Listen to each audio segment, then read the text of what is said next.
Hello friends, now we'll see the topic basic blocks and flow graphs. As we saw in the previous video, we saw how to convert the code written in some high level language into 3-address code.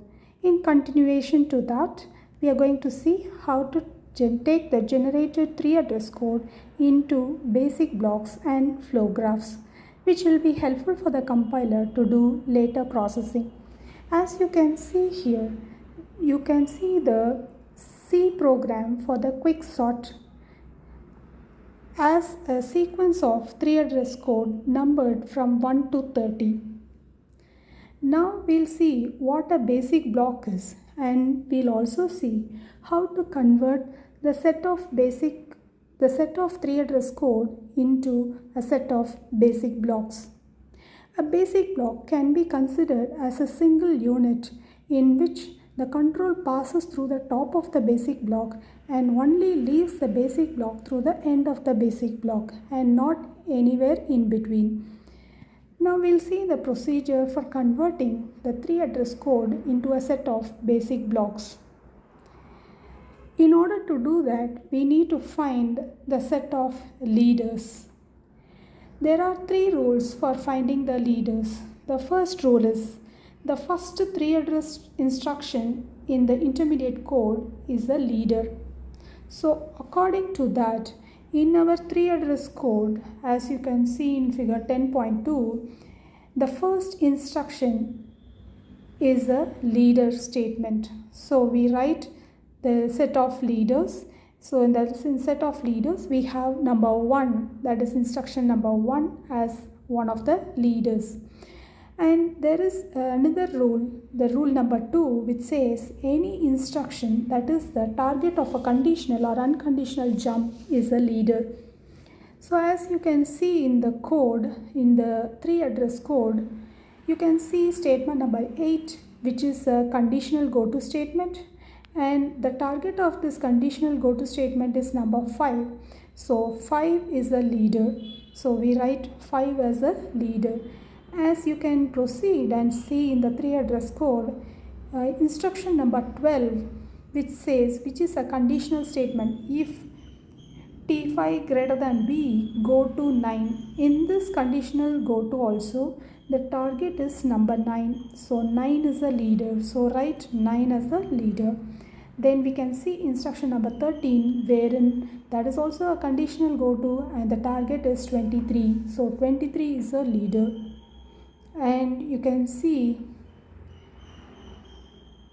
statement number 22, where it's a unconditional go to statement, where you can see the target is go to 5. 5 is a leader. So we have written the leaders according to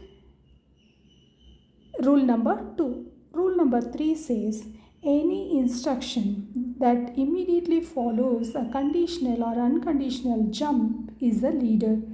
So accordingly, there is a conditional jump in statement number 8. So the instruction immediately follows 8 is 9. So 9 is a leader. If you take statement number 12, that is a conditional go to, the instruction immediately following that is statement number 13. So 13 is a leader. And if you take statement number 13, that is also a conditional go to, and the statement immediately following 13 is 14. So 14 is a leader. And if you take statement number 22, that is the unconditional go to, and here the statement immediately following that is now statement number 23. So 23 is also a leader. So we have written all the leader statements here, as you can see. So 1, 5, 9, 13, 14, 23. All these are leader statements. Once we are finding the leader statements, what it says is the basic block consists of itself and all the instructions up to the last but not including the next leader. So for each leader, its basic block consists of itself and all the instructions up to but not including the next leader. So you can see the leaders 1, 5, 9, 13, 14, 23. So starting from 1, the first leader, leader number 1. So the basic block consists of 1, starting from 1, 1, 2, 3, 4, and the next leader is 5. So we should not include 5. So 1 to 4 becomes the first basic block B1.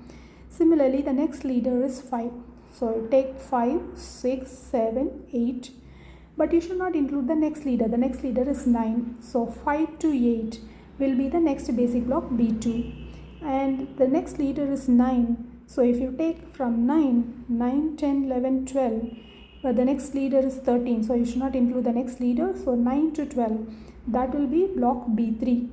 And if you take the next leader 13, you have to start from the next leader, go till, but should not include the next leader. Next leader is 14. So only statement number 13 will be in one basic block B4.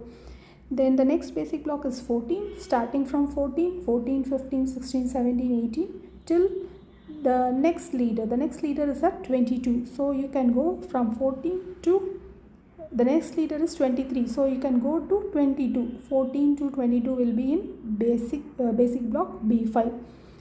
And you can start from the next leader. The next leader is 23. So 23, 24, 25 and so on till you go to the next leader. There is no next leader. That's all the leaders we have found out. So till the end of the program. End of the program is 30. So 23 to 30 will be in block B6. So this is how we'll find the leaders and the basic blocks. Once the leaders and basic blocks are found out, now the basic blocks, we can go for constructing the flow graphs. The flow graphs will be a graphical representation of the intermediate code. So we can construct the flow graph using the basic blocks, wherein these basic block becomes the nodes of the flow graph. Now we will see how to construct the flow graph. We can have one node that can be distinguished as initial, and it is the block whose leader is the first statement. Then we can have the basic blocks as nodes, and there can be a directed edge from one node to another node if we have the following conditions satisfied. So what are the conditions? Condition number 1 says there is a conditional or unconditional jump from the last statement of B1 to the first statement of B2.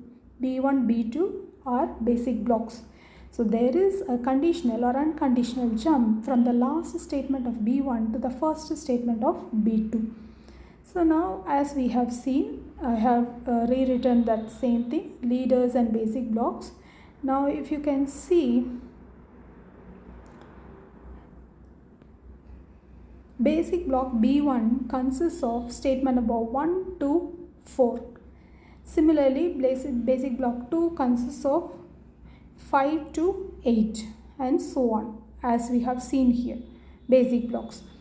Now there is a directed edge from basic block B1, B2 to B2. Why there is a directed edge from B2 to B2 means the last statement of B2. You see the last statement of B2, it is a conditional go to. And where is it going to? It goes to 5. So where is 5? 5 is in B2. So that's why we have written if